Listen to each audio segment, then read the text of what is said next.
دیارە ئەمڕۆ لە شاری سلێمانی لە نێو ناوەندێکی کەلەپوری و کللتوری کورد با بڵێن ناوەندێکی دەوڵەمەندی کەلەپور و کللتوری کووردا ئەمڕۆ خەڵاتی ڕێزلێنان دەبەخشرێتە هونەرمەندی گەورەی کورد مامۆستا مەسهەری خالقی. دیارە ئەم خەڵاتی ڕێزلێنانە لەلایەن هونەرمەندی شێوەکار هیوا پاشایی دەبەخشرێتە ئەم هونەرمەندێت دیارەی کورد. دیارە هونەرمەند هیوا پاشا یەکێکە لەو هونەرمەندانەی کە ئەتوانین بە هونەرمەندێکی گیانی وەصفی بکەین کە با بڵێن هونەرمەندێکی خەڵکی ڕۆژهەڵاتی کوردستانە لە کرماشان. زۆربەی کارەکانی ڕنگدانەوەی کللتور و کەلەپوری کوردی پێوە دیارە و با بڵێن بەڕێوەبەری چەندین ناوەندی کللتوریە لە وڵاتانی جیان، وڵاتەکانی ژاپۆن، ئەمریکا، ئێران، وڵاتی ئێران. لە هەمان کاتیشدا ئەم هونەرمەندە توانیوەتی چەندین پێشانگەی هونەری لە وڵاتانی جیان بکاتەوە. دیارە بێگومان ئەم خەڵاتەی کە بۆ هونەرمەندی گەورەی کورد، هونەرمەندی دیاری کورد مامۆستا مەسهەری خالقی دەبەخشرێت. با بڵێن لە پای ئەوەیە ڕێزلێنانێک لە پای هەوڵەکانی مامۆستا مەسهەری خالقی کە بۆ زیاتر پاراستنی کللتور و کەلەپوری کورد و لە هەمان کاتیشدا کە ژیانی خۆی تەرخان کردووە بۆ گەلەکەی هاوکات ئەو سامانە نیشتیمانی کە لە پێناو ئەوەی کە بتوانێت کللتور و فەرهەنگی کوردی زیاتر گرنگی باتووی پارێزێت. لە هەمان کاتیشدا کردنەوەی پەرپێدانی ناوەندێکی ئەکادیمیە ئینستیتیوتی کەلەپوری کورد کە هەمیشە هەوڵیاوە کللتور و کەلەپوری کورد بپارێزێت. جا من بۆ زانیاری زیاتر ئێستا ئەچمە لای زۆر بەڕێز مامۆستا مەسهەری خالقی کە ئێستا بە شازێکی ڕاستەوخۆ لە پرۆگرامی ڕۆژێکی نوێ لەگەڵمانە. مامۆستا گیان سڵاو لێبێت و بەیانیت باش بێت. ئەم کاتتان باش. بەڕاستی ئیمڕۆژیش یەکێ لەو ڕۆژگەل مێژوویە بۆ من کە گەلەکەمان دیسانەوە بە جۆرێک بە ناحوێتر لەلایەن هونەرمەندانی کوردەوە محەبەتیان کردووە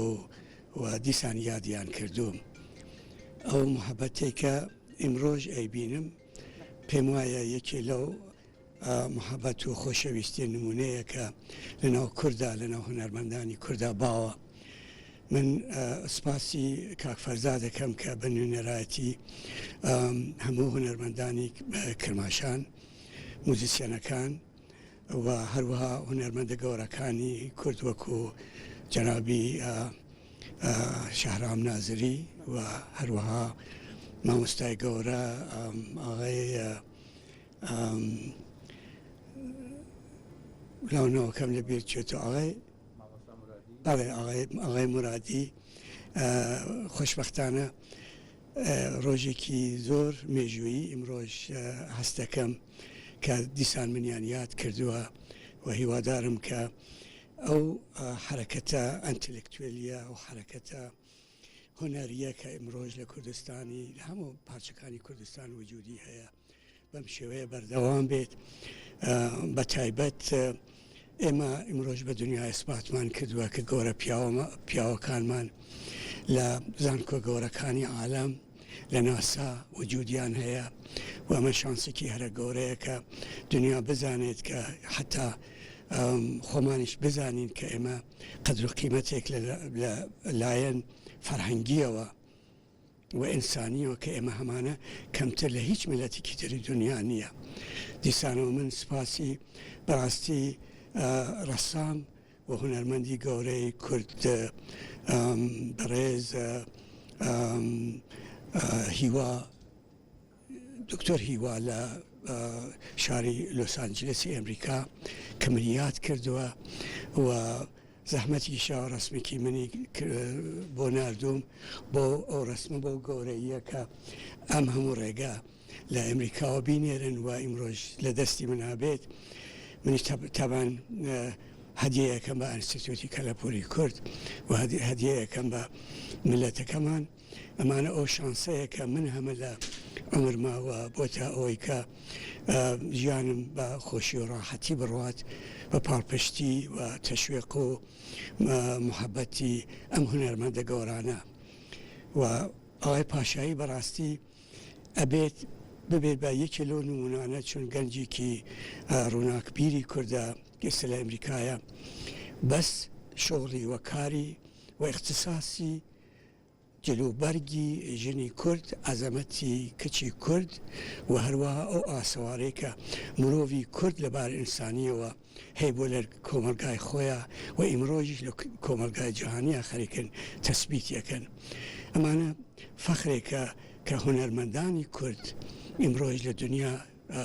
ئەو ڕۆڵە ئەگێڕن ڕۆڵێکی خۆشەویستی ڕۆڵێکی ئینسانی و هیوادارم کە بەهرەی هەرچی زووتر بگاتەوە ملەتەکەمان و ملەتەکەمان لە خۆشی و ئازادیا بژیت. مامۆستاگیان با پرسیارێکت ئاڕاستە بکەم تا چەندە گرنگە ئێمە لە ڕێگەی هونەرەوە کللتور و شناس و کەلەپوری خۆمان بە وڵاتانی گیان بناسیێنین کە یەکێک لە خاڵە جوانەکانی ئەمە ڕاستی مەتایبەتەش نەساندنی هونەری خۆمانە بە وڵاتانی گیان پەیامی تۆ چێ لەسەرەوە؟ بەڕاستی پەیام نییە من بە ئەمەڵ ئەو کارم کردووە من بە ئەمەڵ ئیمانم بە شارسانیەت و زەوق و هونەری ملەتەکەمان بردووە ئەمە لە توول مێژووە هەیە بەداخەوە مێژوو ئێمەیان شاردوتەوە و ئێستا وردە وردە خەریکە ئەو مێژووە لەلایەن نووسەران و متەرجمانە وردە وردە ئەدرێتەوە بە ملەتەکەمان ئەدرێتەوە بە دنیا کەم شارسانیەتە هی ئیمڕۆژی دوێنێ نییە این سەدان ساڵ لەمەوە بەرە کە بە ئێرس بۆ ئێمە ماوەتەوە بەڵام ئیتر تا ئێستا ڕاویان ناوین و ئەو نەمەجاریان پێنەداوین کە بتوانین خۆمان بە کۆمەلگای جیهانی خۆمان بە کۆمەلگای خۆمانیش حتا بناسیێنین بەڵام خۆشبەختانە ئەو موهبەتە کە خوا بە ئێمەی داوە حەقشناسیە و وەفاداریە بە ملەتەکەمان و بە ئینسانیەت و من زۆر خۆشحاڵم بەوەی کە زۆر ناکێشێت کە فەرهەنگی گەلەکەمان وەکو موزیک و ئاواز و هونەر و حتا داهێنان لە مەسئلەی هونەرە کە بتوانێت جێگەی خۆی لە جیهانە بکاتەوە و خۆشبەختی ئەوەیە کە ئینسانی کورد بە هونەر و بە سیڤیلایزیشن و شارسانیەتی خۆی ئەڕواتنەوە گەلانی جیهانەوە نە بە زۆر و بە ئینقلاب و بەو شتانەی کە عادەتەن مشکلاتی تیا دروست دەبێت. مامۆستاگیان ئەم کاری بەڕێستانیا خودت ئەم خەڵاتی ڕێزلێنانەکە بە بەڕێستان بەخشراوە دوجار لێرە کە ئێمە ئێستا بە شێوازێکی ڕاستەوخۆ لە نێو ئینستیتیوتی کەلەپوری کووردا وەستاوین بە شێوازێکی زیندوو لێرە ئەم خەڵاتە بوونی ئەبێت تاوکو ئەو کەسانی کە ئایانەوێت لێکۆڵینەوەی لەسەرکەن لە بواری هونەریە ئەتوانن سوودمەند بن ئەمە چۆنی کاری لەسەرەکرێت بێگومان ئەزبێ یەکی لە کارەکان ئێمە ئەوەیە کە پەیوەستی ئەنتلێکتوێلی ڕووناکبیری هۆنەری شارسانیەتی گەلەکەمان وەکو ریسایکل بکەینەوە لەناو گەلەکەمانە یعنی لە ساڵان دەیان سەدان ساڵەوە بەر بێرین دووبارەمانە تەرجمە بکەین و یا بیکەین بە موزیک و ئاواز و فیلم و سینەما ئەمانە دووبارە بینە بە کۆمەلگاکەمان کە کۆمەلگاکەمان لە خۆدا نەبڕێت کۆمەلگاکەمان بتوانێت بە خۆ باوەڕی پێدا بکات چونکو بەڕاستی لەبەرەوەی کە ئێمە ملەت نین وڵات نین بەداخەوە لە جیهانە جێ پێکمان نییە بەڵام هەرو جۆرەکەوتە میسە ئەندیشمەندانی ئێمە ڕۆڵەکانی ئێمە لە گەورەترین مەقاماتی عالی لە گەورەترین پۆزیشن وەکو بردننی جایزەی نۆبێل ئەمانە گەلەکەمانی بەڕاستی پێناسە کردووە و ئێمەش کارمانەوەیە کە فقط ببین بەوەی کە ملەتەکەمان ئیتساڵی لەگەڵ یەک نەبرێت بەخۆ باوەڕی هەبێت بە شارسانیەت و معرفەتی خۆی لە ڕابردوو ئیمڕۆژدا. خۆش بێ مامۆستاگیان هیچ پەیامێکی ترماوە کە من بیرم چوو بێت و ئاماژەی سپاس بەڕاستی ئێوەش زۆر محەبەتتان کرد ئارزووی سەرکەوتنم خۆشیتان بووەکەم زۆر مامۆستا مەسەری خەڵقی کە ئەمڕۆ بە شێوازێکی ڕاستەوخۆ لە پرۆگرامەکەمان ئامادە بوو زۆر سپاس بۆ تۆ مامۆستاگیان بەڵێ ئێستا من نوێنەری یەکێک لەو کەسانە وەرەگرم کە نوێنەری هونەرمەندی شێوەکار هیوا پاشایی لەگەڵمان نابێ بە ڕێزان کاک فەرزادوان لەگەڵا بێ کاک فەرزاد سڵاو لێبێت و بەیانیت باش بێ سڵاو ڕێز بۆ ئێوە هەموو بینەرانی خۆشەویست ئامادەبووان لە ڕێوڕسمەکە زۆر سپاس بۆ بەڕێستان ئەمڕۆ بەڕێستان وەکو نوێنەری هونەرمەندی شێوەکار هیوا پاشایی لێر ئامادەن لە نێو ئینستیتیوتی کەلەپوری کورد چۆن بیرتان کردەوە خەڵاتێکی ڕێزلێنان بۆ هونەرمەندی گەورەی کورد مامۆستا مەسەری خالقی ببەخشن بەڵێ ئێمە ئەرکی سەرشانمان بوو بۆ منی جێگەی شانازیە کە وەکو نوێنەرایەتی هونەرمەندانی کرماشان و ئیلام بتوانم ئەمڕۆ لەم ڕێوڕسمە بەشدار بێم ئامادە بێم کە شێوەکاری بەڕێزی کرماشانی کاک هیوای پاشایی شێوەیەکی جوانی لە مامۆستا مەزهەری خالقی ئامادە کرد بوو ئەوکو ئەگەر بڵێن خەڵات کە مامۆستا هیچ بۆ مامۆستا خەڵات نییە مامۆستا نێوی خۆی عنوانی خۆی خەڵاتە بەڵام ئەو ئینە بۆ من دەست پێدا کە لەم بەرنامەیە ئامادە بم